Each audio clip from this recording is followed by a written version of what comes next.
என்ன பண்றது டாக்டர்? இந்த மாதிரி சிச்சுவேஷன்ல பதட்டப்படாதீங்க. இது பேர் தான் டூத் அவல்ஷன்.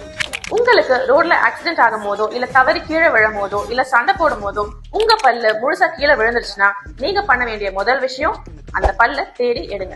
அதுக்கப்புறம் அந்த உடஞ்ச பல்லோட மேல் பகுதியை தண்ணியில கழுவிட்டு பால், சலைன் இல்ல கோகனட் வாட்டர்ல ப்ரிசர்வ் பண்ணிக்கோங்க. இது மூணுமே உங்களுக்கு கிடைக்கலையா ஒரு சின்ன டப்பால உங்களோட சலைவாலையும் இந்த டூத்தை ப்ரிசர்வ் பண்ணி நியர்பை டென்டிஸ்ட விசிட் பண்ணலாம். அதுக்கப்புறம் அவங்களே பார்த்துப்பாங்க. இந்த மாதிரி சம்பவங்கள் உங்க லைஃப்ல நடந்திருந்தா கமெண்ட்ல ஷேர் பண்ணுங்க. மறக்காம அரோடென்டிஸ்ட்ரியை ஃபாலோ பண்ணுங்க.